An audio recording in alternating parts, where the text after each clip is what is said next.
नमस्कार। मैं हूं जम्मू आनंद। करता हूं सीधी बात। कौन कहता है इस देश के अंदर आपातकाल नहीं है? क्या आपातकाल लगाने के लिए सरकार की घोषणा जरूर है, लेकिन एक वो दौर था जब सरकार ने अतीत में एक फैसले के तहत देश के अंदर आपातकाल घोषणा की थी। लेकिन अब एक नया दौर है जिस दौर में सरकार घोषणा तो नहीं करी है आधिकारिक तौर पर, लेकिन आपातकाल से भी भयानक परिस्थिति आज देश में दिख रही है। जनता की आवाज को दबाना, जनता की आवाज को कुचलना, लोकशाही में जनता की आवाज को जो जगह है उस जगह को पाट देना, यह आपातकाल नहीं है तो और क्या है। आज उस समय अघोषित आपातकाल का नजारा देखने को मिला जब देश भर के वो तमाम कार्यकर्ता जो आदिवासियों के हक के लिए लड़ रहे हैं, दलितों के हक के लिए लड़ रहे हैं, जल जमीन जंगल के लिए लड़ रहे हैं, पर्यावरण की रक्षा के लिए लड़ रहे हैं, असंगठित कामगारों के हकों के लिए लड़ रहे हैं, फेरी वालों के हकों को लेकर लड़ रहे हैं और ये कह रहे हैं कि G20 जो 19 मुल्कों का और एक यूरोपियन यूनियन, ऐसे 20 सदस्यों का जो समूह है, इस समूह का कार्यक्रम सितंबर महीने में होने वाला है। जिस G20 की अध्यक्षता वर्ष 2023 में भारत को मिला है, जो इस दुनिया को लोकशाही का रास्ता आया है। और इतना ही नहीं, देश के प्रधान सेवक तो यहां तक कहे हुए हमने सुना है कि पूरे दुनिया को लोकशाही की पाठशाला अगर कहीं है और जिस पाठशाला में दुनिया को लोकशाही बताई गई है वो है भारत है। लेकिन आज इस कथन का जमीनी हकीकत ठीक उसके उल्टा, आपातकाल से कम नहीं, एक अघोषित आपातकाल उस समय महसूस की गई जब देश भर के कार्यकर्ता दिल्ली में इकट्ठा हुए थे और विचार मंथन करना चाहते थे। उनका उद्देश्य, उनका मकसद ये था कि G20 के जब देशों के, मुल्कों के प्रमुख जब इकट्ठा होंगे तो फिर शिखर सम्मेलन में अवाम की आवाज जो है वहां पर प्रदर्शित हो और सरकारें चिंतन अगर करना चाहते हैं तो फिर देश और दुनिया के या G20 समूह के जो मुल्क है वहां के जो बुनियादी सवाल है, चाहे सवाल मजदूरों के हो, गरीबी के हो, रोजगार का हो, बेरोजगारी का हो, विषमता हो, अमीरी और गरीबी में बढ़ती हुई खाई का हो, या फिर व्यापार में जिस प्रकार से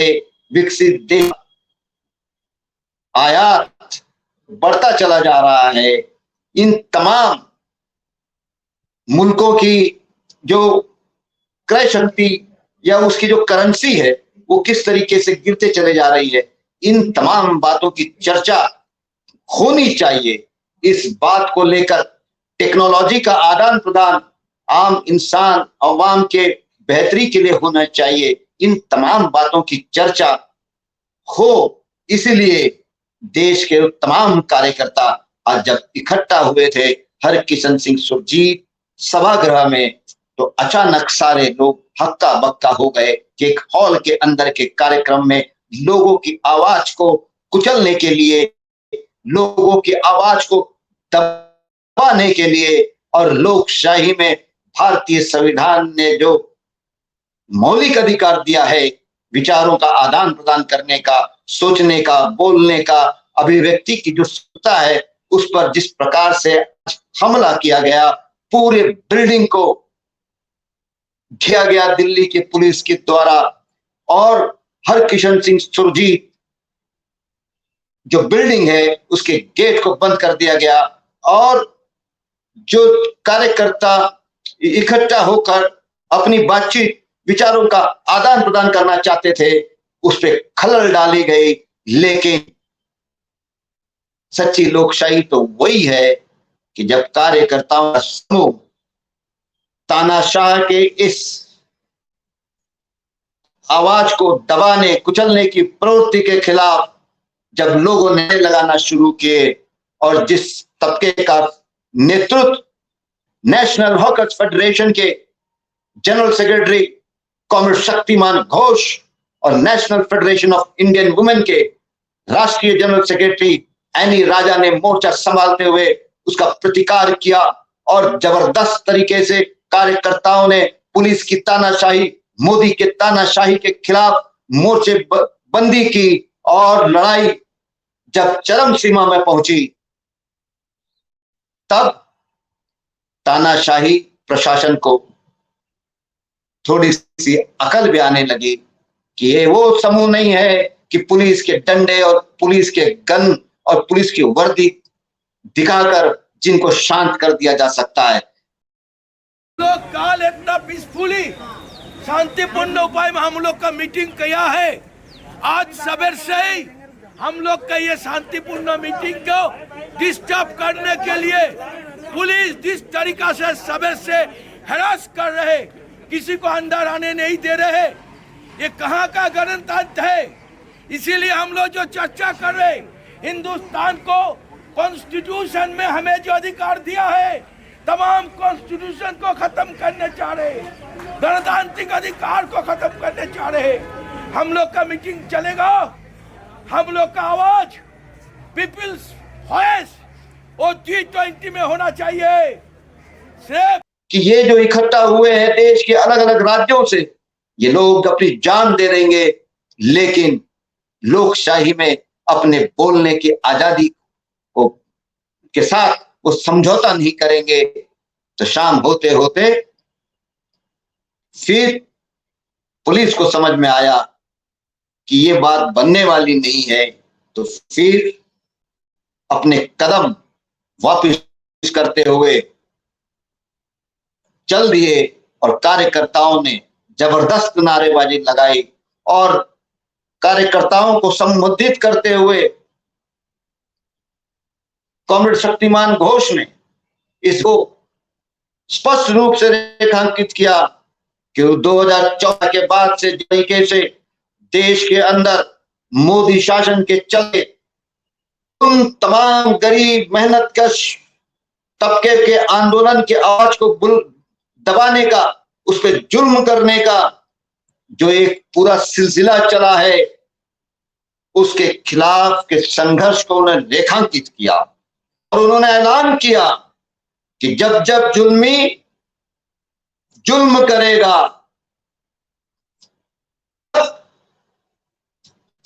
चप्पा चप्पा गूंज उठेगा इंकलाब के नारों से। और उन्होंने ऐलान किया कि अगर इस लोकशाही में जनता के, मजदूरों के, फुटपाथ दुकानदारों के, आदिवासियों के, दलितों के, महिलाओं के, नौजवानों के, छात्रों के आवाज को अगर दबाया जाएगा तो उसका प्रतिकार उतना ही जबरदस्त तरीके से होगा। एनी राजा ने भी उधर ऐलान किया कि हिंदुस्तान की महिलाएं, जिनका बहुत गौरवशाली इतिहास है अंग्रेजों के खिलाफ लड़ने का, उन्होंने ऐलान किया कि इस देश की महिलाओं का जो जबरदस्त संघर्ष रहा है, महिलाओं के अधिकार, महिलाओं के समाज में सम्मान को दिलाने का, भारत की इस तानाशाह के सामने नहीं झुकेगी। और आज इस तानाशाह प्रवृत्ति की जो प्रतिक्रियाएं हुई, बड़ी व्यापक प्रतिक्रियाएं हुई। कांग्रेस पार्टी के नेता और प्रवक्ता जयराम रमेश ने भी में एक हॉल के अंदर के कार्यक्रम को रोकने की जो चेष्टा सरकार ने की उसके खिलाफ बहुत तगड़ा और तीव्र बयान उन्होंने दिया। उसी प्रकार न जाने कई कार्यकर्ताओं ने, नेताओं ने इस खिलाफत की, लेकिन जो संदेश सरकार देना चाहती थी कि G20 सितंबर में हो रहा है और जो सरकार विश्व गुरु बनना चाहती है, जो मोदी विश्व गुरु बनना चाहता है, वो विश्व गुरु लोकशाही के बदौलत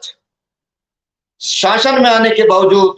विश्व गुरु अपने ही देश में लोकशाही को कुचलना चाहता है। उसके इरादों को आज दिल्ली के अंदर नाकाम किया गया है और पूरे देश को संदेश दिया गया है कि इस देश के अंदर किसान, मजदूर, असंगठित कामगार, महिलाएं, इनके आवाज को कोई दबा नहीं सकता। आज के लिए बस इतना ही। कल फिर किसी और मुद्दे के साथ फिर मिलेंगे। तब तक के लिए धन्यवाद।